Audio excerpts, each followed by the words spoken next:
한국 이민을 막아라. 일본 정부의 충격을 안긴 엘리트 여성들의 인생 대전환. 도쿄를 떠난 5만 일본 여성들이 한국 생활을 선택한 놀라운 진실. 한국인 남성과 교제를 시작해 보시겠습니까?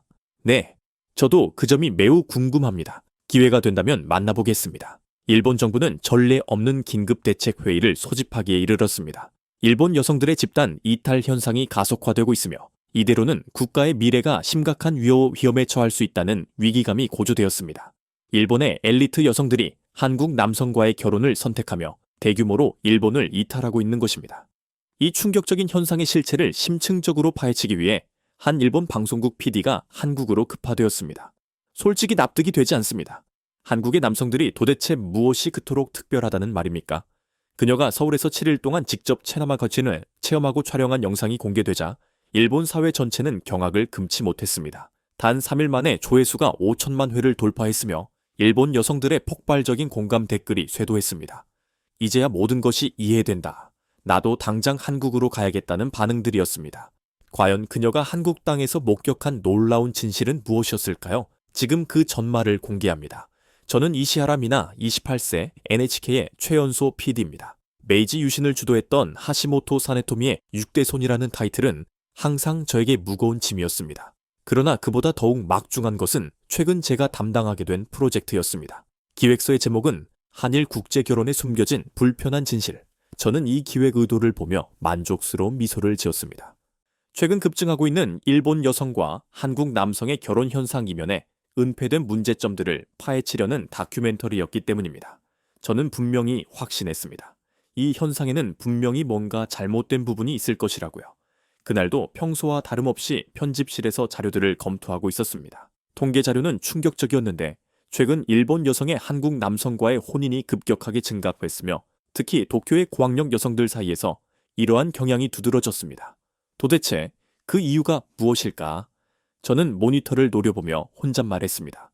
일본은 아시아 최고 수준의 선진국인데 왜 굳이 한국 남성을 배우자로 선택하는 것일까요?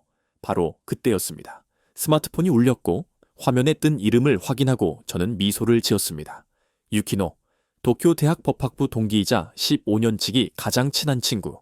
명문가 출신의 검사로 재직 중인 그녀는 제가 아는 사람 중 가장 지적이고 이성적인 인물이었습니다. 미나, 잠시 시간 괜찮아? 매우 중요한 이야기가 있어. 유키노의 목소리는 평소와 다르게 떨리고 있었습니다. 저는 급히 약속 장소인 긴자의 조용한 카페로 향했습니다. 그곳은 학창 시절부터 우리가 중요한 대화를 나누던 장소였습니다. 유키노는 이미 도착하여 저를 기다리고 있었습니다. 하지만 그녀는 평소와 뭔가 달라 보였습니다.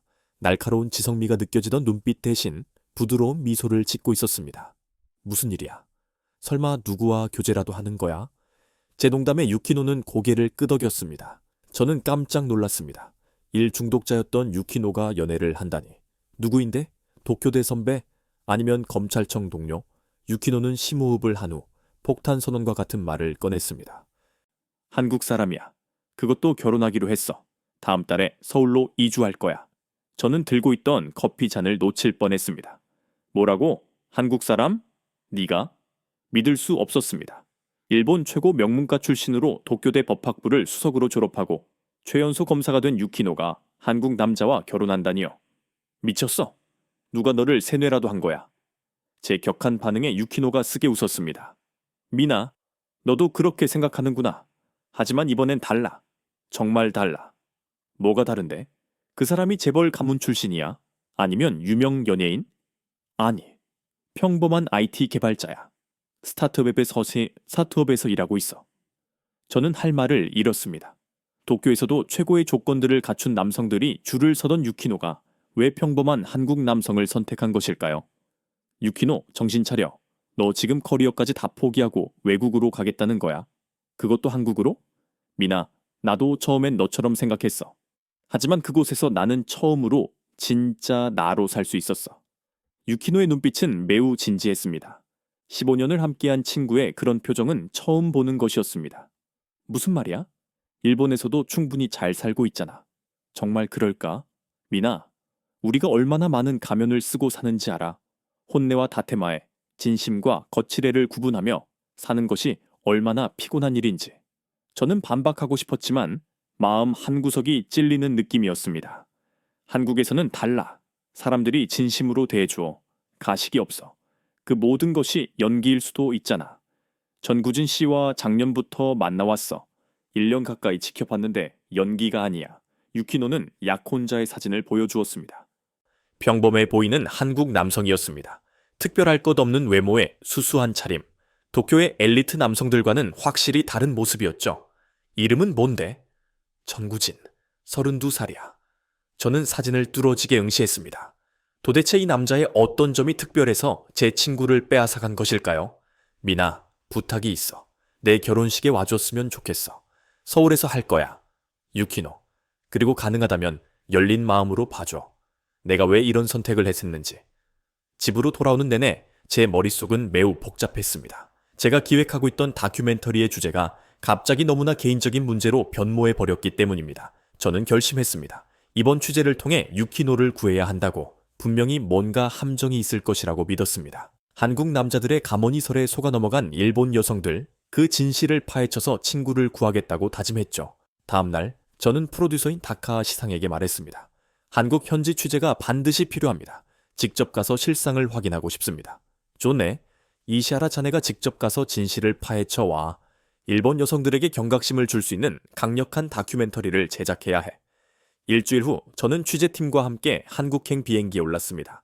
가슴 한편에는 유키노를 구해야 한다는 사명감이, 다른 한편에는 진실을 밝혀야 한다는 기자 정신이 불타고 있었습니다. 하지만 그때는 알지 못했습니다.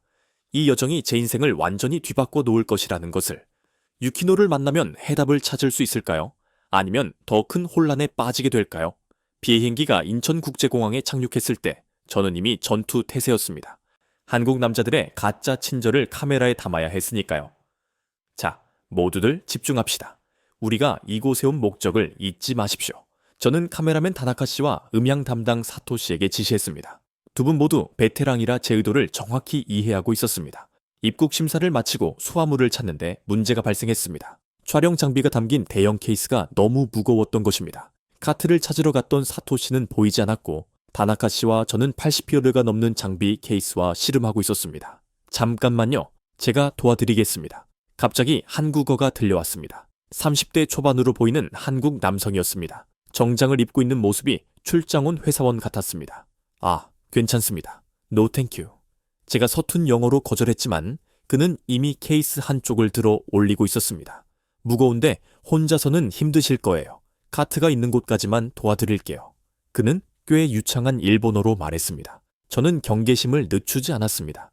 분명히 뭔가 숨겨진 의도가 있을 것이라고 생각했기 때문입니다. 나중에 돈을 요구하거나 연락처를 물어보겠지.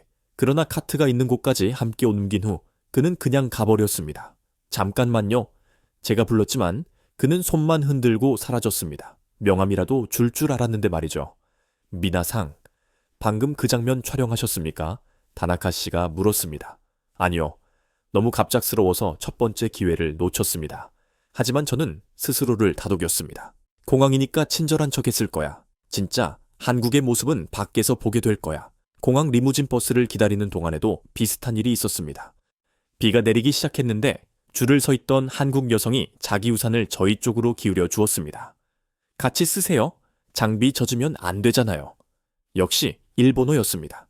저는 고개를 저었습니다. 괜찮습니다. 곧 버스가 올 거예요. 하지만 그녀는 계속 우산을 저희 쪽으로 기울이고 있었습니다. 결국 버스가 도착할 때까지 우산 아래에 있을 수밖에 없었습니다.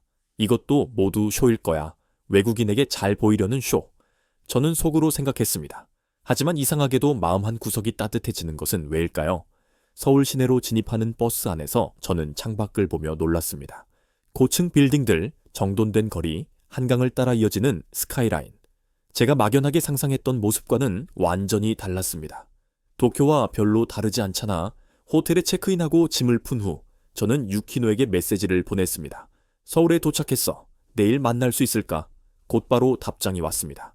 응, 내일 오후에 우리 동네 카페에서 보자. 우진 씨도 같이 올 거야. 우진 씨, 유키노의 약혼자. 드디어 그의 실체를 직접 확인할 수 있겠군요. 그날 저녁 저는 호텔 근처인 명동을 돌아다녔습니다. 이곳은 일본인 관광객이 매우 많았습니다. 그런데 이상한 점을 발견했습니다. 가게 점원들이 일본어로 친절하게 응대하는 것은 상업적인 이유로 이해할 수 있었지만 길에서 만난 일반 시민들까지 친절했다는 것입니다. 지도를 보며 헤매고 있으니 누군가 다가와 도움을 주고 음식점에서 주문을 어려워하니 옆 테이블 손님이 통역을 해주는 이런 일들이 하루에도 여러 번 일어났습니다. 아니야. 이건 관광지니까 그런 거야. 진짜 한국은 다를 거야. 저는 계속 스스로에게 확신을 주입했습니다. 하지만 점점 제 확신이 흔들리기 시작했죠. 다음날 드디어 유키노를 만나러 가는 길, 저는 마음을 다잡았습니다. 오늘이야말로 진실을 파헤칠 것이다. 약속 장소는 성수동이라는 동네에 있는 작은 카페였습니다. 들어서자 유키노가 손을 흔들었습니다. 미나, 이쪽은 우진 씨야. 전구진. 생각보다 더 평범해 보였습니다. 하지만 유키노를 바라보는 눈빛은 뭐랄까요? 정말 따뜻했습니다. 안녕하세요. 미나 씨, 유키노에게 이야기를 많이 들었습니다. 유창한 일본어였습니다. 악수를 하는데 그의 손은 따뜻하고 부드러웠습니다. 유키노가 미나 씨 이야기 정말 많이 해요. 가장 소중한 친구라고. 저는 유키노를 바라보았습니다. 그녀는 정말 행복해 보였습니다.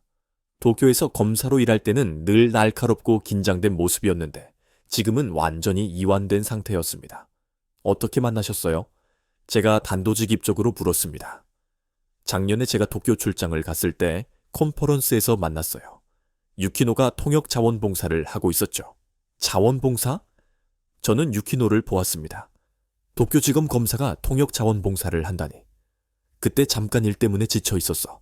그래서 주말에 뭔가 다른 걸 해보고 싶었고. 유키노가 설명했습니다. 처음엔 그냥 일본어를 잘하는 외국인이구나 했는데 대화를 나눠보니 특별했어요. 뭐랄까. 제가 하는 말을 있는 그대로 받아들여 주더라고요. 우진 씨가 유키노를 보며 말했습니다. 무슨 뜻이에요? 일본에서는 혼내와 다테마에를 구분해야 하잖아요. 진심을 숨기고 체면을 유지하는 게 미덕이고. 하지만 우진 씨는 달랐어요. 제가 힘들다고 하면 진심으로 걱정해주고 기쁘다고 하면 함께 기뻐해줬어요. 저는 속으로 코웃음을 쳤습니다. 그게 뭐가 특별하다고? 그게 다예요. 그것 때문에 인생을 바꾸기로 한 거예요. 제 날카로운 질문에도 유키노는 웃기만 했습니다. 미나, 내일 시간 있어? 우리 동네 좀 구경시켜주고 싶어. 하지만 저는 취재도 좋지만 진짜 한국을 보여주고 싶어. 방송에서 보여주고 싶은 그런 한국 말고. 우진 씨가 말을 이었습니다. 저도 내일은 함께 못해요. 회사 일이 있어서. 대신 유키노가 좋은 가이드가 되어줄 거예요.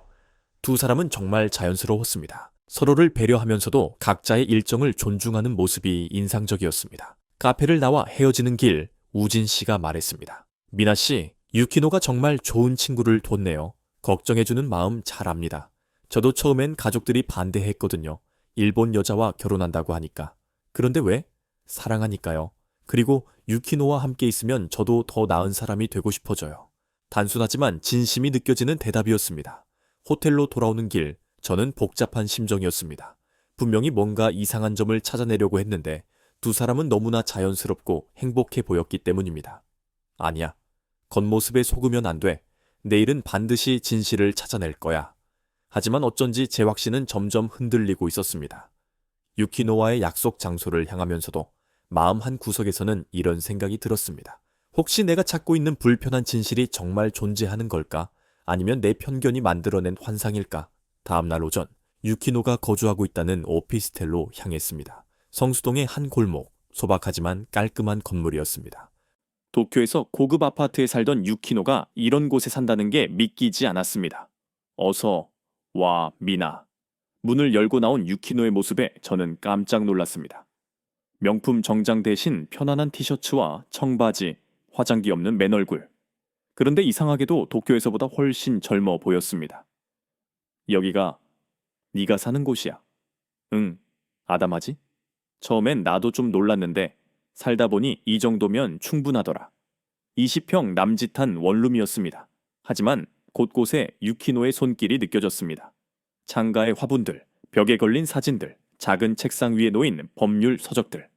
커피 마실래? 우진 씨가 좋아하는 원두 샀는데 유키노가 직접 커피를 내려주었습니다. 도쿄에서는 늘 카페에서 사 마시던 그녀가 말이죠. 유키노, 정말 괜찮은 거야? 검사직도 포기하고 이런 작은 집에서. 미나, 넓은 집과 높은 연봉이 행복을 보장해 줄까? 유키노가 진지하게 물었습니다. 도쿄에서 난 검사 이시하라였어. 모두가 부러워하는 직업, 좋은 집, 미래가 보장된 삶. 하지만 행복하지 않았어. 왜? 매일 아침 일어날 때마다 가면을 쓰는 기분이었거든. 완벽한 검사, 완벽한 딸, 완벽한 일본 여성. 진짜 내 모습은 어디에도 없었어. 유키노가 창밖을 보며 말을 이었습니다. 여기서는 달라. 그냥 유키노로 살 수 있어. 실수해도 괜찮고 완벽하지 않아도 돼. 그게 우진 씨 때문이야? 우진 씨뿐만이 아니야. 이곳 사람들, 문화, 분위기 전체가 그래. 그때 유키노의 휴대전화가 울렸습니다. 응, 괜찮아. 그럼 저녁에 봐. 나도 사랑해. 전화를 끊고 돌아온 유키노의 얼굴이 발그레했습니다. 나도 사랑해라니. 너 정말 많이 변했구나. 일본에서는 상상도 못했지. 하루에도 여러 번 사랑한다고 말하는 거. 촌스럽지 않아. 처음엔 어색했어. 하지만 지금은 자연스러워. 감정을 숨기지 않아도 되니까 우리는 유키노가 자주 간다는 동네 시장으로 향했습니다. 가는 길에 만난 이웃들이 유키노에게 친근하게 인사를 건넸습니다. 우진 씨, 오늘도 시장 가요? 어머니, 요즘 김치 담그기 배우고 있어요. 그래요? 우리 며느리도 일본 사람인데 김치 정말 잘 담가요. 비법 알려줄게요. 자연스러운 대화가 오갔습니다. 도쿄에서는 이웃과 이런 대화를 나누는 것이 상상도 안 됐는데 말이죠. 시장에 도착하니 더 놀라운 광경이 펼쳐졌습니다. 상인들이 유키노를 알아보고 반갑게 맞아주었습니다. 유키노 왔네. 오늘은 친구랑 같이 왔구나. 네, 일본에서 온 제 가장 친한 친구예요. 어머, 일본에서? 그럼 이거 서비스. 과일 가게 아주머니가 귤을 한 봉지 더 담아주셨습니다. 아니에요. 이미 충분해요. 에이, 뭘 그래? 친구 왔는데 이 정도는 해줘야지. 다음은 반찬 가게였습니다. 유키노, 우진이는 잘 있어? 네. 아주머니, 오늘도 회사에서 야근이래요. 그 친구 일만 하고 이거 가져가.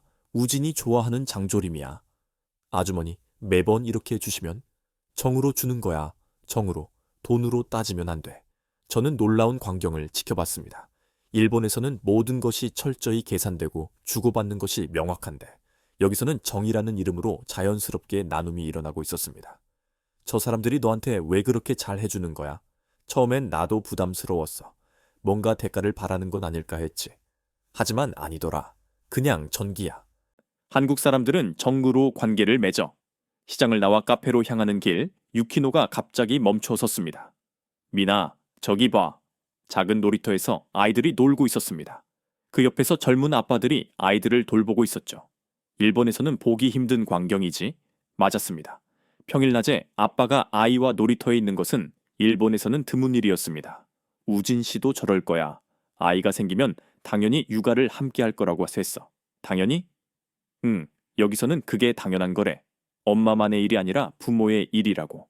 카페에 도착해서 우리는 오랜만에 편하게 수다를 떨었습니다. 학창 시절 이야기, 서로의 근황. 그리고 미나, 너는 행복해? 유키노의 갑작스러운 질문에 저는 당황했습니다. 글쎄, 일도 잘 되고 있고 건강하고 그게 아니라 진짜 행복하냐고. 저는 대답할 수 없었습니다. 언제 마지막으로 행복하다고 느꼈는지 기억이 나지 않았으니까요. 나는 행복해. 처음으로 나 자신으로 살고 있거든. 유키노의 눈이 반짝였습니다. 정말 행복해 보였습니다. 매일 아침 일어나는 게 기대돼. 오늘은 뭘 배울까? 누구를 만날까? 우진 씨와 어떤 대화를 나눌까? 하지만 커리어는 네가 그렇게 열심히 공부해서 된 검사인데 한국에서도 일할 수 있어. 이미 로펌에서 제안이 왔고 일본 기업 관련 업무가 많아서 내 경력이 오히려 장점이 되더라. 저는 할 말이 없었습니다. 유키노는 잃은 것이 아니라 더 많은 것을 얻은 것 같았기 때문입니다. 집으로 돌아가는 길 유키노가 말했습니다. 미나, 내일 우진 씨 가족 모임이 있는데 같이 갈래? 한국의 가족 문화를 직접 보면 좋을 것 같아서. 가족 모임에 내가 가도 돼? 당연하지. 우진 씨 어머니가 너도 꼭 데려오래. 유키노 친구라면 우리 가족이나 마찬가지라고. 또다시 정이었습니다. 처음 만나는 사람도 연결고리가 하나만 있으면 가족처럼 대하는 문화. 호텔로 돌아와 침대에 누운 저는 혼란스러웠습니다. 제가 찾던 불편한 진실 대신 불편한 질문만 늘어났기 때문입니다. 왜 유키노는 정말 행복해 보일까? 왜 여기 사람들은 이렇게 따뜻할까? 그리고 왜 나는 행복하지 않을까? 내일은 더 객관적으로 봐야겠다고 다짐했지만 이미 제 마음 한 구석에서는 뭔가가 변하기 시작했습니다. 다음날 아침 저는 일부러 혼자 나왔습니다. 유키노 없이 진짜 한국의 모습을 취재하고 싶었거든요. 카메라맨과 함께 출근 시간 지하철역으로 향했습니다. 미나상, 여기도 도쿄 못지않게 복잡하네요. 다나카 씨가 강남역 입구의 인파를 보며 말했습니다. 맞았습니다. 강남역이라는 곳은 도쿄의 시부야를 연상시킬 만큼 붐볐습니다. 우리는 지하철을 타기 위해 플랫폼으로 내려갔습니다. 예상대로 출근 시간이라 사람들로 가득했습니다. 하지만 이상한 점을 발견했습니다. 다나카 씨, 저기 보세요. 노약 좌석이 텅 비어 있었습니다. 사람들이 빽빽이 서 있는데도 말이죠. 일본에서는 상상도 못할 광경이었습니다. 왜 아무도 안 앉는 거죠? 통역 가이드에게 물었습니다. 한국에서는 노약 좌석에 젊은 사람이 앉는 것을 매우 무례하게 생각해요. 아무리 지쳐도 앉지 않죠. 하지만 노인이 없는데도 언제 탈지 모르잖아요. 그리고 임산부나 다친 사람도 앉을 수 있고요. 정말이었습니다. 다음 역에서 할머니 한 분이 타시자 근처에 서 있던 젊은이 서너 명이 동시에 자리를 양보하려고 했습니다. 할머니, 여기 앉으세요. 아니야, 난 다음 역에서 내려. 그래도 앉으세요. 서 있으면 위험해요. 결국 할머니는 고맙다며 앉으셨고 자리를 양보한 청년은 자연스럽게 다른 곳으로 이동했습니다. 더 놀라운 것은 그 다음이었습니다. 임산부 배지를 단 여성이 타자 입석뿐 아니라 일반석에 앉아있던 사람들까지 일어났습니다. 여기 앉으세요. 감사합니다. 주고받는 인사가 너무나 자연스러웠습니다. 의무감이 아닌 진심에서 우러나온 배려 같았죠. 저는 카메라를 들고 있는 다나카 씨에게 속삭였습니다. 이런 장면은 찍지 마세요. 네? 왜요? 우리가 찾는 건 문제점이잖아요. 하지만 마음 한 구석이 불편했습니다. 진실을 외면하고 있다는 자각 때문이었을까요? 지하철에서 내려 거리를 걷다가 또 다른 장면을 목격했습니다. 횡단보도에서 신호를 기다리는데 앞에 유모차를 끈 여성이 있었습니다. 신호가 바뀌자 옆에 있던 남성 2명이 자연스럽게 유모차를 들어 인도로 올려주었습니다. 서로 모르는 사이인 게 분명한데도요. 일본에서는 메이와쿠 민폐가 될까봐 도와주기 어려운데 다나카 씨가 중얼거렸습니다. 맞아요.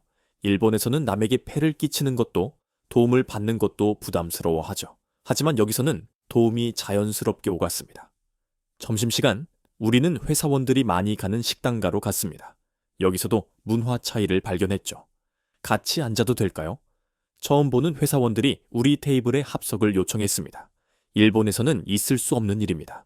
한국에서는 점심시간에 이렇게 모르는 사람끼리 합석하는 게 일반적이에요. 가이드가 설명했습니다. 불편하지 않나요? 오히려 재미있어요. 가끔 좋은 정보도 얻고 새로운 사람도 만나고 실제로 옆 테이블 회사원들은 처음 만난 사이인데도 즐겁게 대화를 나누고 있었습니다. 식사를 마치고 나오는데 한 회사원이 신입사원으로 보이는 여직원에게 말했습니다. 김 대리, 오늘 일찍 퇴근해. 어제도 늦게까지 있었잖아.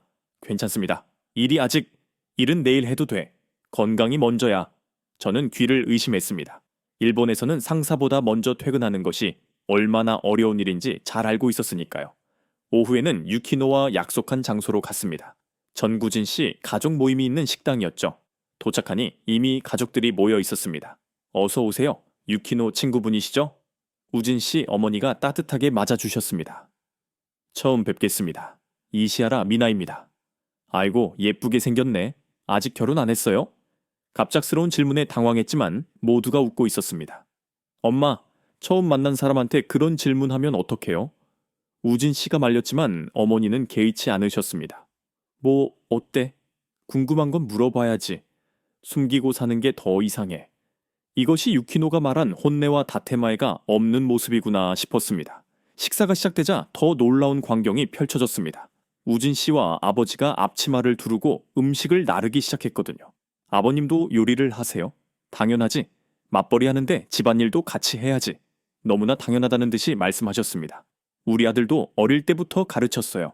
남자도 요리하고 청소할 줄 알아야 한다고. 어머니가 자랑스럽게 말씀하셨습니다. 식사 중에 우진 씨 여동생이 말했습니다.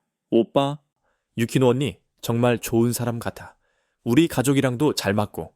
처음엔 일본 사람이라고 해서 좀 걱정했었는데 기우였어. 아버지가 덧붙이셨습니다. 유키노가 우리 우진이를 행복하게 해주니까 나도 행복해. 단순하지만 진심이 담긴 말씀이었습니다. 식사를 마치고 나올 때 어머니가 제게 김치를 싸주셨습니다.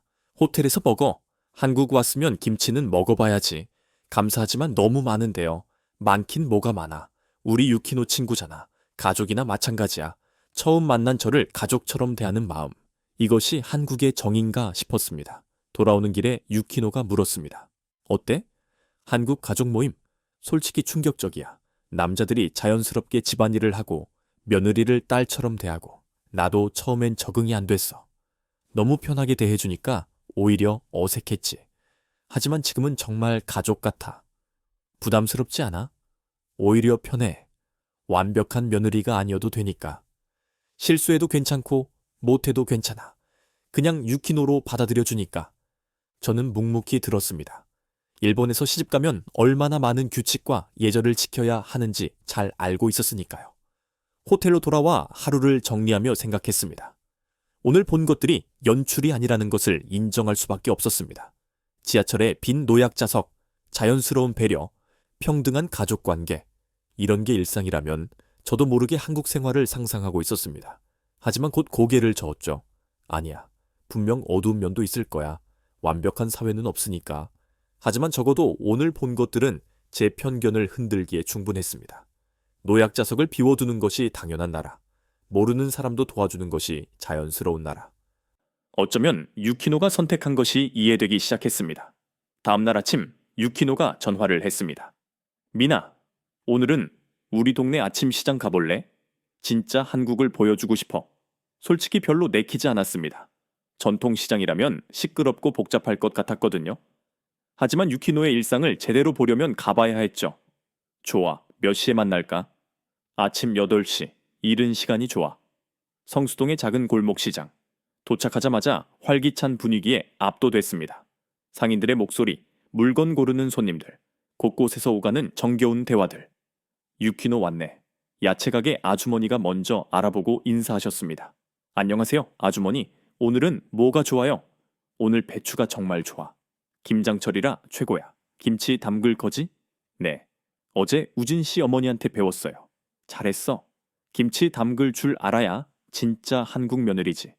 유키노가 자연스럽게 한국어로 대화하는 모습이 신기했습니다. 불과 1년 전만 해도 한국어를 전혀 못했던 친구인데 그때 옆 가게 할머니가 다가오셨습니다. 이 친구는 누구야? 제 친구예요? 일본에서 왔어요.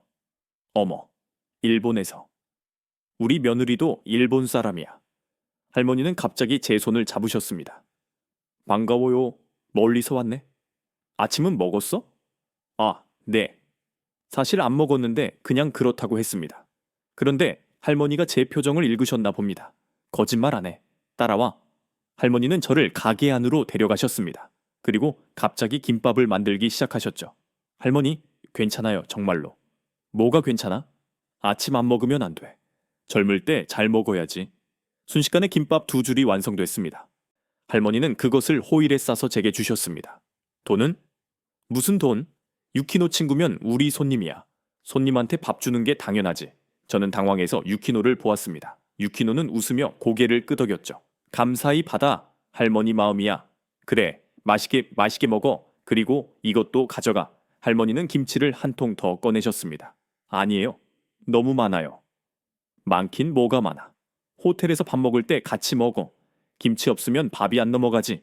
결국 저는 김밥과 김치를 둘 다 받을 수밖에 없었습니다.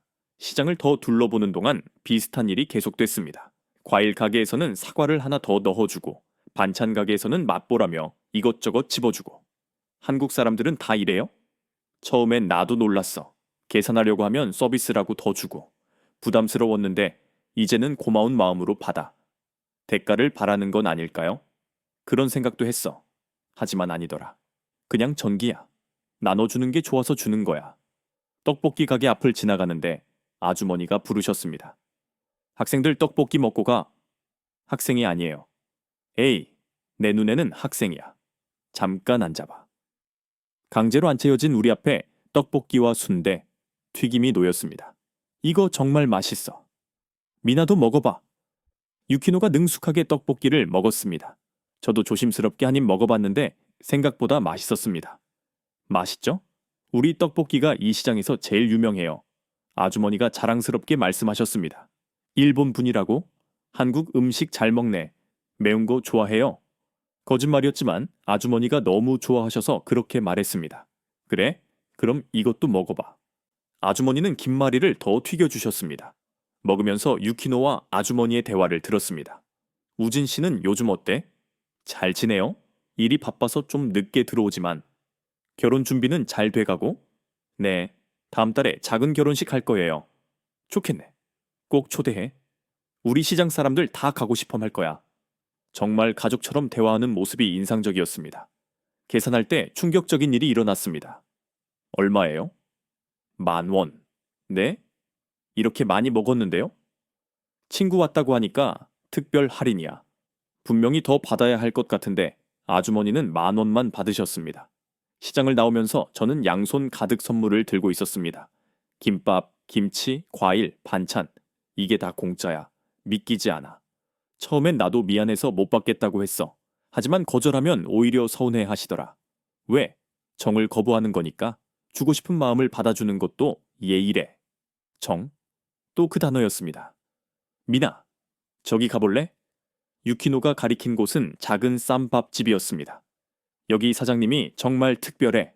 들어가니 50대 후반의 사장님이 반갑게 맞아주셨습니다. 유키노, 오랜만이네. 일본에서 친구 왔어? 네, 소개할게요. 제일 친한 친구예요. 어서 와요. 앉아, 앉아. 메뉴를 고르려는데 사장님이 말씀하셨습니다. 메뉴 보지 말고 내가 알아서 줄게. 일본 손님이니까 특별히 신경 써서. 잠시 후 상다리가 부러질 정도로 음식이 나왔습니다. 각종 쌈 채소, 제육볶음, 된장찌개, 그리고 반찬만 10가지가 넘었습니다. 이렇게 많이 어떻게 먹어요? 한국 밥상은 원래 이래요. 푸짐하게 차려서 배부르게 먹는 게 정기예요. 사장님이 직접 쌈을 싸서 제게 주셨습니다. 이렇게 싸서 한 입에 넣어봐. 거대한 쌈이 완성됐습니다. 한 입에 넣기엔 너무 컸지만 사장님의 기대찬 눈빛에 억지로 입을 벌렸죠. 맛있지? 정말 맛있었습니다. 하지만 그보다 더 인상적인 건 사장님의 따뜻한 관심이었습니다. 일본 어디서 왔어? 도쿄요. 아, 도쿄. 내 아들도 도쿄에 출장 자주 가. 좋은 도시더라. 사장님은 계속 말씀하시며 음식을 더 가져다 주셨습니다. 이건 서비스야. 멸치볶음인데 칼슘 좋아. 이미 너무 많은 바란데요. 많긴 뭐가 많아. 젊을 때 잘 먹어야지. 오늘만 이 말을 몇 번 들었는지 모르겠습니다. 식사를 마치고 나올 때 사장님이 또 뭔가를 주셨습니다. 이거 가져가. 호텔에서 먹어. 김치볶음밥을 포장해 주신 거였습니다. 정말 괜찮아요. 유키노 친구는 내 친구야. 친구 왔는데 이 정도는 해줘야지. 결국 또 받을 수밖에 없었습니다. 가게를 나와 걸으며 유키노가 말했습니다. 이제 좀 알겠어? 한국의 전기 뭔지. 솔직히 아직도 적응이 안 돼. 왜 이렇게 잘해주는 거야? 계산하지 않아서 그래. 일본에서는 모든 게 주고받기잖아. 뭔가 받으면 똑같이 돌려줘야 하고. 하지만 여기서는 그냥 주고 싶어서 줘. 부담스럽지 않아? 처음엔 부담스러웠어. 받기만 하는 것 같아서. 하지만 이제 알아. 받는 것도 주는 거라는 걸. 무슨 말이야? 내가 고맙게 받으면 그 사람도 기뻐해. 그게 내가 줄 수 있는 거야. 저는 들고 있는 짐들을 내려다보았습니다. 김치, 김밥, 반찬, 김치볶음밥. 모두 정으로 받은 것들이었죠. 한국 사람들은 정말 다르구나. 달라. 그래서 좋아. 호텔로 돌아와 받은 음식들을 정리하며 생각했습니다. 일본에서는 정확한 계산과 적당한 거리가 미덕인데 한국에서는 넘치는 정과 가까운 거리가 일상이었습니다. 냉장고에 김치를 집어넣으며 할머니의 얼굴이 떠올랐습니다. 처음 본 외국인에게 김밥을 만들어준 그 마음, 그게 정인가 싶었습니다. 갑자기 엄마가 보고 싶어졌습니다. 일본의 엄마도 이런 마음으로 저를 키웠겠죠. 하지만 표현하지 않는 게 미덕인 사회에서 자랐으니 혹시 우리가 잃어버린 게 이런 게 아닐까요? 계산 없는 마음, 넘치는 정, 그리고 그것을 표현하는 용기. 유키노가 한국을 선택한 이유를 조금씩 이해하게 됐습니다. 취재 닷새째. 저는 본격적으로 한일 커플들을 인터뷰하기로 했습니다. 유키노가 소개해준 5쌍의 커플들, 모두 일본 여성과 한국 남성의 조합이었죠. 첫 번째 커플은 서울의 한 카페에서 만났습니다. 오사카 출신의 사쿠라 씨 34세와 한국인 남편 김민준 씨 36세. 어떻게 만나셨어요? 저희는 온라인 언어 교환 앱에서 만났어요. 서로 언어를 가르쳐 주다가 친해졌죠. 사쿠라 씨가 남편을 바라보며 미소 지었습니다. 첫인상이 어땠나요? 솔직했어요. 일본 남자들과 달리 속마음을 그대로 표현하더라고요. 민준 씨가 웃으며 끼어들었습니다. 저는 사쿠라가 예뻐서 첫눈에 반했다고 바로 말했어요. 일본에서는 이런 직접적인 표현이 부담스럽다고 들었는데 처음엔 당황했죠. 하지만 신선했어요. 거짓이 없다는 느낌? 두 번째로 중요한 질문을 했습니다. 결혼 후 일본과 다른 점은요. 사쿠라 씨의 표정이 진지해졌습니다. 가장 큰 건 여자라서 미안하지 않아도 된다는 거예요. 무슨 뜻인가요? 일본에서는 늘 여자인데 죄송합니다 라는 마음으로 살았어요. 회사에서도, 가정에서도. 하지만 여기서는 달라요. 민준 씨가 설명을 더했습니다. 저희는 맞벌이인데 집안일도 당연히 나눠서 해요. 제가 요리하고 사쿠라가 설거지하고 아니면 반대로 하고. 일본에서는 남편이 집안일을 도와준다고 표현하는데 여기서는 함께 한다고 해요. 이 차이가 정말 커요. 두 번째 커플은 더 극적인 이야기를 들려주었습니다. 도쿄대 출신 변호사 미우라 씨 38세와 스타트업 대표 이서준 씨 35세. 저는 일본에서 대형 로펌에 다녔어요. 하지만 여성 변호사로서의 한계가 명확했죠. 어떤 한계요? 승진도 제한적이고 결혼하면 그만둬야 한다는 압박도 있었고요. 무엇보다 여자가 너무 나서면 안 된다는 분위기였어요. 서준 씨가 아내의 손을 잡으며 말했습니다. 제가 미우라를 처음 봤을 때 능력 있는 변호사라는 게 멋있었어요. 일본에서는 그게 부담스러웠다는 게 이해가 안 됐죠. 한국에서는 어떤가요? 여기서도 로펌에서 일해요.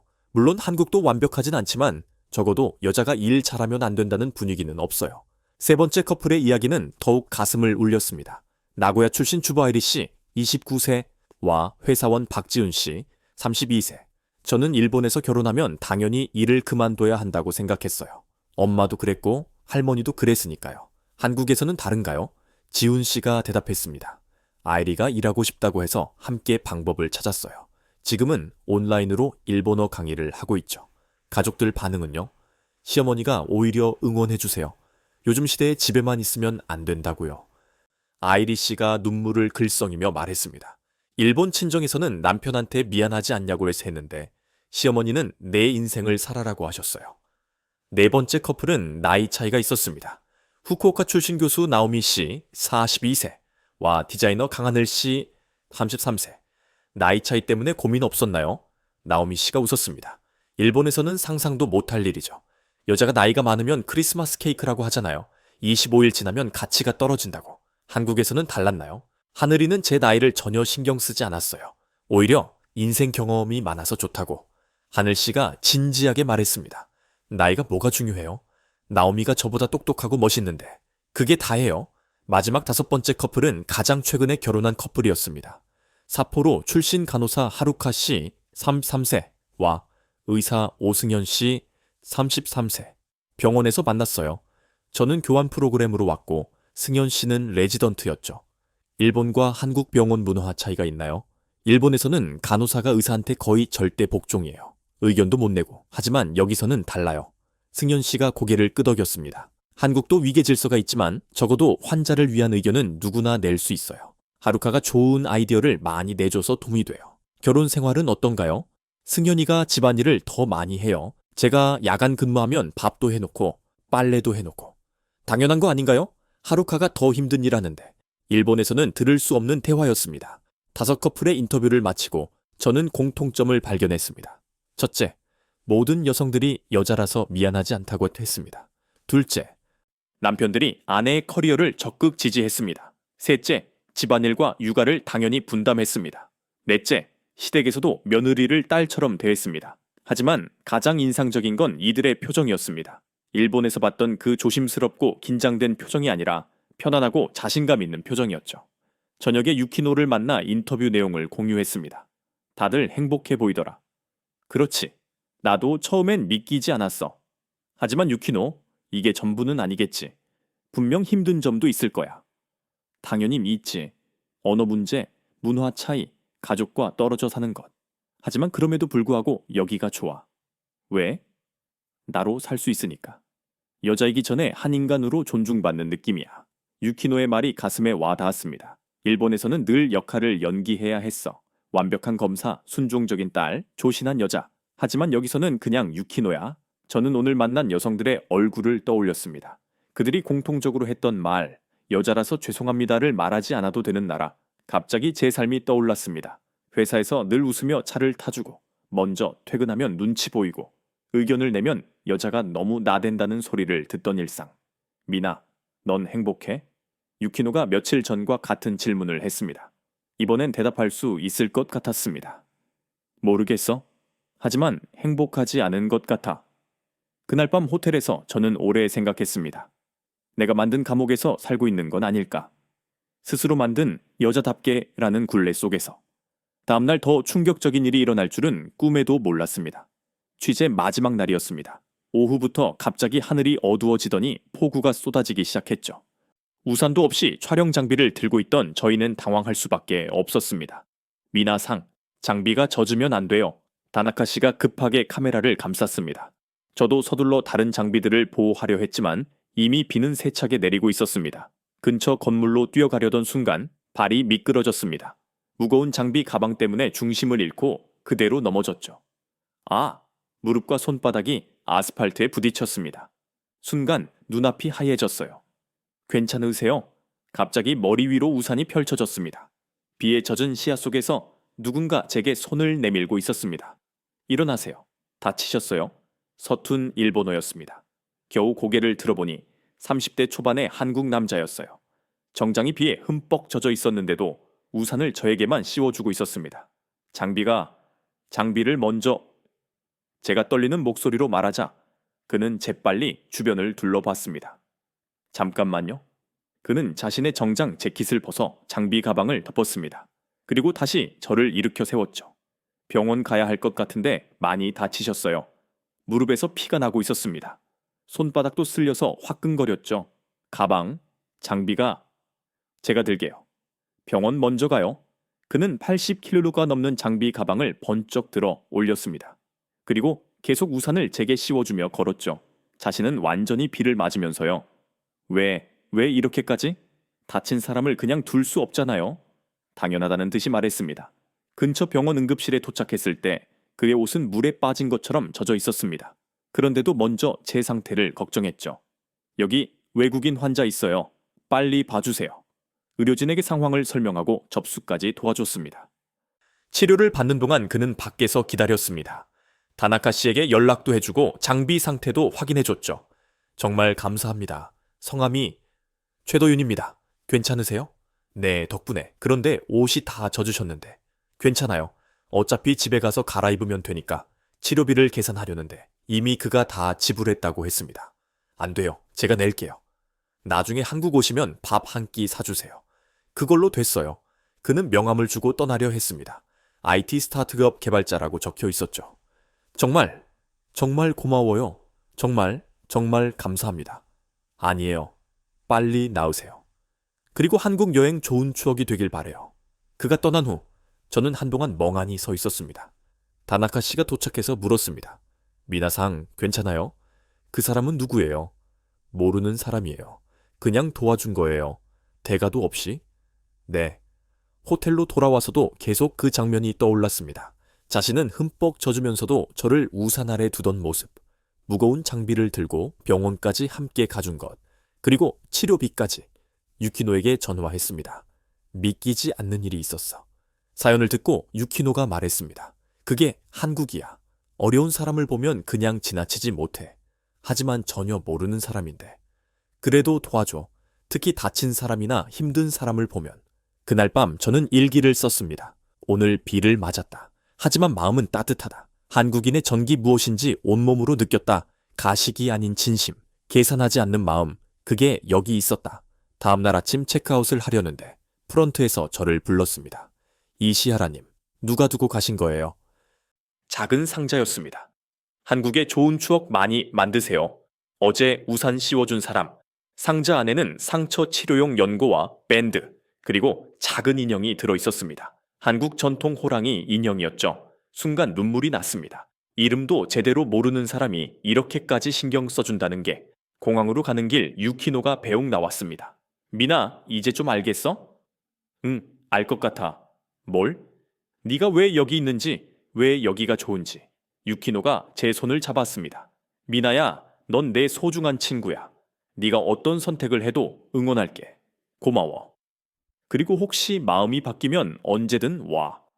여기는 누구나 환영받을 수 있는 곳이야. 비행기 안에서 저는 계속 생각했습니다.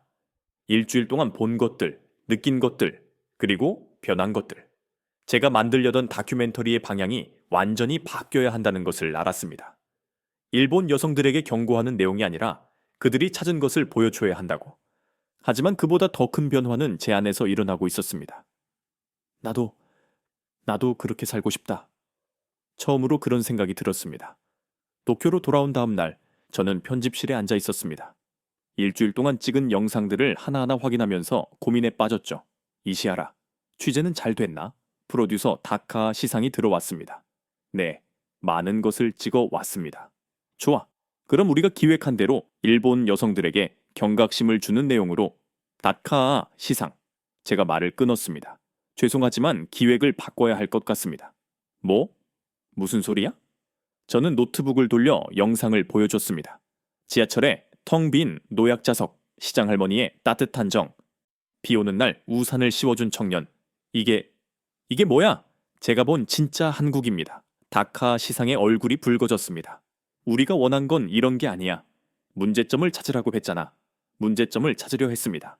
하지만 제가 찾은 건 우리가 잃어버린 것들이었습니다. 침묵이 흘렀습니다. 이시하라, 너 지금 무슨 말을 하는지 알아? 네, 알고 있습니다. 하지만 거짓을 방송할 수는 없습니다. 거짓이라니? 분명 문제가 있을 거야. 다시 편집해. 아니면 어떻게 하실 건가요?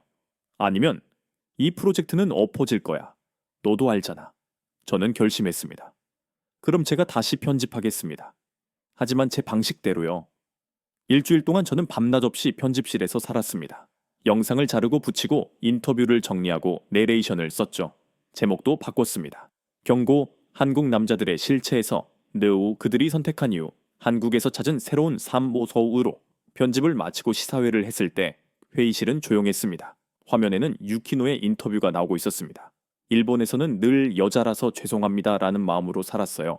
하지만 여기서는 그냥 저 자신으로 살 수 있어요. 사쿠라 씨의 목소리가 이어졌습니다. 남편이 집안일을 도와주는 게 아니라 함께하는 거예요. 이 차이가 정말 커요. 그리고 제 내레이션. 저는 일본 여성들에게 경고하러 갔습니다. 하지만 발견한 것은 경고가 아닌 가능성이었습니다. 다르게 살 수 있는 가능성. 50분의 다큐멘터리가 끝났을 때 회의실은 여전히 조용했습니다. 이게 뭐야? 한국을 미화하는 프로파간다를 만든 거야? 부장이 먼저 입을 열었습니다. 아닙니다. 제가 본 사실을 그대로 담았습니다. 사실? 분명 부정적인 면도 있을 텐데. 물론 있습니다. 언어 장벽, 문화 차이, 가족과의 이별, 다 담았습니다. 하지만 그럼에도 불구하고 그들이 행복한 이유를 보여주고 싶었습니다. 또 다른 간부가 말했습니다. 이걸 방송하면 더 많은 일본 여성들이 한국으로 가겠다는 거, 한국으로 가는 거 아니야? 그게 나쁜 건가요? 제 반문에 모두가 놀란 표정을 지었습니다. 이시하라 상, 당신, 지금 저는 묻고 싶었습니다. 왜 우리는 그들의 선택을 막아야 하나요? 왜 진실을 숨겨야 하나요? 그건 혹시 두려운 건 아닌가요? 일본 여성들이 더 나은 삶을 찾아 떠나는 게 폭탄 발언이었죠. 하지만 멈출 수 없었습니다. 저도 일주일 전까지는 편견을 갖고 있었습니다. 한국은 일본보다 못한 나라라고. 하지만 제가 본 건 달랐습니다. 적어도 그곳에서는 여성이 더 자유롭게 살 수 있었습니다. 그만, 부장이 소리쳤습니다. 이 프로그램은 방송할 수 없어. 다시 편집하든지 아니면 저를 자르시겠죠. 다카 시상이 말렸지만 저는 계속했습니다. 괜찮습니다. 하지만 이 다큐멘터리는 바꾸지 않겠습니다. 회의실을 나오면서 저는 직감하고 있었습니다. 이것이 제 마지막 작품이 될 거라고. 그런데 예상치 못한 일이 일어났습니다. 다음 날 미나상, 어제 시사회 영상 정말 좋았어요. 저도 한국 생활 궁금해서 했는데 제 친구도 한국 남자랑 사귀고 있어요. 정말 다르대요. 입소문이 퍼진 건지 점심시간에는 더 많은 사람이 모였습니다. 미나상, 그 다큐 꼭 보고 싶어요. 우리도 알 권리가 있잖아요. 왜 회사는 진실을 숨기려고 하죠? 예상치 못한 지지였습니다. 그리고 더 놀라운 일이 일어났습니다. 누군가 제 다큐멘터리를 유출했고 온라인에서 화제가 됐습니다. 일본 여성들이 한국을 선택하는 진짜 이유. NHK가 숨기려 한 다큐멘터리, 용기 있는 여성 PD의 고발. 하루 만에 조회수 100만을 넘었습니다. 댓글도 수천 개가 달렸죠. 드디어 누군가 진실을 말해줬네요. 저도 한국 유학 고민 중이었는데 용기 얻었어요. 일본도 변해야 합니다. 물론 부정적인 댓글도 있었습니다. 매국노, 한국에 세뇌당한 여자, 일본의 수치. 하지만 저는 두렵지 않았습니다. 오히려 해방감을 느꼈죠. 결국 NHK는 공식 입장을 발표해야 했습니다. 해당 다큐멘터리는 PD 개인의 견해입니다. 예상대로 저는 정직 처분을 받았습니다. 하지만 후회는 없었죠. 그때 전화가 왔습니다. 이시아라 씨, 당신의 다큐멘터리를 봤어요. 한국에서 일할 생각 없으세요? 운명의 전화였습니다. 정직 처분을 받은 후 저는 집에서 시간을 보내고 있었습니다. 그런데 뜻밖의 일들이 계속 일어났죠. 먼저 이메일함이 폭발할 지경이었습니다. 하루에 수백 통씩 메일이 왔어요. 미나상, 용기 있는 방송 감사합니다. 저도 한국인 남자친구가 있는데 가족들에게 숨기고 있었어요. 당신의 다큐를 보고 용기를 얻었습니다. 32살 독신 여성입니다. 일본에서는 매일 결혼 안 하냐는 압박에 시달렸는데 한국에는 정말 다른 삶이 있나요? 저는 대기업에 다니는 28살 여성입니다. 매일차 심부름에 지쳤어요. 한국 화산화목 회사는 정말 다른가요? 그 중에서도 가장 마음에 남는 메일이 있었습니다. 미나님, 저는 50대 주부입니다. 평생 남편과 아이들을 위해 살았습니다. 당신의 다큐를 보고 처음으로 나는 어떻게 살고 싶은가 생각해봤어요. 너무 늦었을까요? 눈물이 났습니다. 제 다큐가 누군가에게 이런 질문을 던지게 했다는 게. 며칠 후 뜻밖의 방문객이 왔습니다. NHK 선배 여성 PD들이었죠. 미나, 우리가 너를 지지한다는 걸 알아줬으면 해. 우리 선배가 말했습니다. 40대 중반의 베테랑 PD였죠. 선배, 사실 우리도 알고 있었어. 일본 사회가 여성에게 얼마나 불공평한지. 하지만 말할 용기가 없었지. 다른 선배가 덧붙였습니다. 너 때문에 회사 내부가 발칵 뒤집혔어. 특히 젊은 여직원들 사이에서. 무슨 일이 있었나요? 다들 너처럼 목소리를 내기 시작했어. 왜 여자만 차를 타야 하냐고. 왜 똑같이 일하는데 승진은 차별받냐고. 작은 파문이 일어나고 있었던 겁니다. 그때 또 전화가 왔습니다. 이번엔 유키노였어요. 미나, 봤어. 네, 다큐멘터리. 어떻게? 한국에서도 화제야. 일본 PD가 본 한국의 진실이라고. 정말? 우진 씨도 너무 잘 만들었대. 특히 비 오는 날 에피소드가 감동적이었다고. 맞아요. 제 다큐에는 그날의 일도 담겨 있었습니다. 낯선 사람의 우산 아래에서 느낀 따뜻함을. 미나야, 그리고 또 놀라운 소식이 있어. 뭔데? 그날 우산 씌워준 사람 있잖아. 최도윤 씨. 그분이 너를 찾고 있대. 심장이 쿵했습니다. 왜? 다큐 보고 깜짝 놀랐대. 자기가 도운 사람이 일본 PD였다는 걸 몰랐다고. 혹시 또 도움이 필요하면 연락하라고. 이상하게 가슴이 따뜻해졌다고. 일주일 후 저를 둘러싼 상황은 더욱 극적으로 변했습니다. 먼저 할아버지가 저를 불렀습니다. 메이지 유신 주역의 후손이라는 자부심으로 사신 분. 분명 화를 낼 거라 예상했죠. 미나야. 할아버지. 죄송합니다. 가문의 먹칠을. 아니다. 의외의 반응이었습니다. 사실 내 다큐멘터리를 봤다. 네. 그리고 많이 생각했다. 우리가 고집하는 전통이 정말 옳은 것인지. 할아버지의 눈가가 촉촉했습니다. 내 할머니도 아마 그렇게 살고 싶었을 거다. 자유롭게. 처음 듣는 이야기였습니다. 할머니가 총명한 분이었지. 하지만 그 시대는 여자가 목소리를 낼 수 없었다. 할아버지가 제 손을 잡았습니다. 네가 용기 있는 일을 했구나. 할아버지가 자랑스럽다. 눈물이 왈칵 쏟아졌습니다. 그리고 더 놀라운 일이 일어났습니다. 여러 방송사와 제작사에서 제안이 왔죠. 이시하라 씨, 우리와 함께 일하지 않겠습니까? 새로운 다큐멘터리를 만들어 보시죠. 여성의 시선으로 본 프로그램이 필요합니다. 하지만 제 마음은 이미 정해져 있었습니다. KBS PD와의 미팅이 있던 날, 서울에서 온 김진영 PD는 40대 여성이었습니다. 이시하라 씨, 당신의 다큐를 정말 인상 깊게 봤어요. 감사합니다. 한국도 완벽하지 않아요. 여전히 문제가 많죠. 하지만 변화하고 있어요. 그리고 당신 같은 사람이 필요해요. 저 같은 사람이요? 다른 시선을 가진 사람, 한국과 일본을 모두 이해하는 사람. 김 PD는 구체적인 제안을 했습니다. 한일 공동 프로젝트를 준비 중이에요. 경계를 넘는 여성들이라는 주제로 당신이 메인 PD가 되어주셨으면 경계를 넘는 여성들, 마음에 와닿는 주제였습니다. 시간을 좀 주세요. 생각해 보겠습니다. 집으로 돌아와 창밖을 보며 생각했습니다. 도쿄의 야경이 반짝이고 있었죠. 이곳을 떠날 수 있을까? 그때 또 메일이 왔습니다. 이번엔 예상치 못한 발신자였죠. 미나님, 안녕하세요. 저는 최도윤입니다. 비 오던 날 만났던. 심장이 뛰기 시작했습니다. 다큐멘터리 잘 봤습니다. 제가 조금이나마 도움이 되었다니 기쁩니다. 혹시 한국에 오시게 되면 제대로 된 서울 구경을 시켜드리고 싶습니다. 그때는 우산 없이도 함께 걸을 수 있으면 좋겠네요. 마지막 문장에서 얼굴이 붉어졌습니다. 그날 밤 저는 결심했습니다. 새로운 도전을 하기로, 경계를 넘기로. 6개월 후 저는 다시 인천공항에 서 있었습니다. 하지만 이번엔 다릅니다. 관광객이 아닌 새로운 삶을 시작하는 사람으로. 미나, 유키노가 우진 씨와 함께 마중 나와 있었습니다. 드디어 왔구나. 응? 왔어. 우리는 꼭 끌어안았습니다. 서울로 가는 차 안에서 유키노가 물었습니다. 후회 없어? 없어. 오히려 왜 더 빨리 결정하지 못했나 싶어. 이미 서울 생활은 시작됐습니다. 작은 오피스텔을 구했고 KBS와 계약도 마쳤죠. 첫 출근 날 김진영 PD가 따뜻하게 맞아줬습니다. 환영해요, 미나 씨. 아니, 이제 미나 PD님. 한국 동료들도 모두 친절했습니다. 외국인이라고 특별 대우를 하는 것도 차별하는 것도 없었죠. 그냥 동료로 받아들여줬습니다. 경계를 넘는 여성들, 프로젝트는 순조롭게 진행됐습니다. 한국에서 새 삶을 찾은 일본 여성들, 일본에서 도전하는 한국 여성들의 이야기를 담았죠. 그리고 약속대로 최도윤 씨가 서울 구경을 시켜줬습니다. 비 안 와서 다행이네요. 그가 웃으며 말했습니다.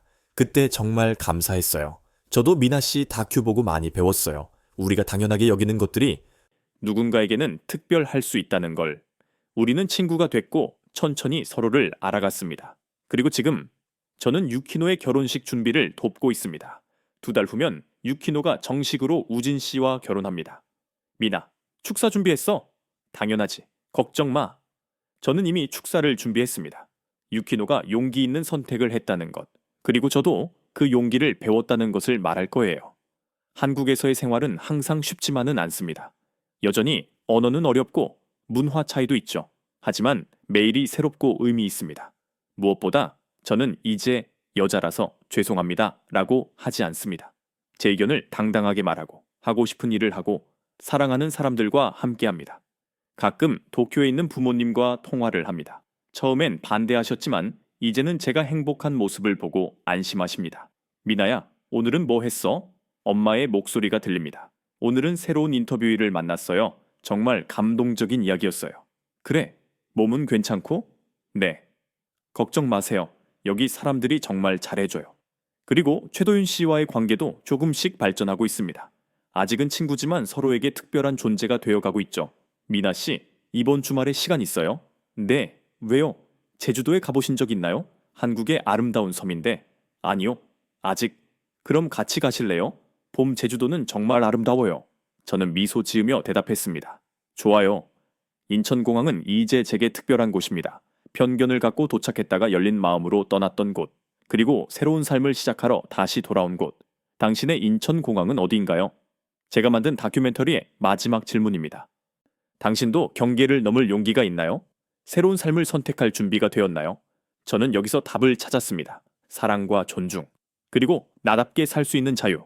그것이 제가 한국에서 찾은 것입니다. 지금까지 이시하라 미나 PD의 특별한 여정을 들어보셨습니다. 편견을 깨고 새로운 삶을 선택하는 여성의 용기 있는 이야기였는데요. 혹시 여러분도 미나 PD처럼 새로운 도전을 꿈꾸고 계신가요? 아니면 주변에 그런 분들이 있으신가요? 이 이야기가 누군가에게 용기와 희망이 되길 바랍니다. 그리고 우리 사회가 더 많은 사람들이 자신답게 살 수 있는 곳이 되기를 소망합니다.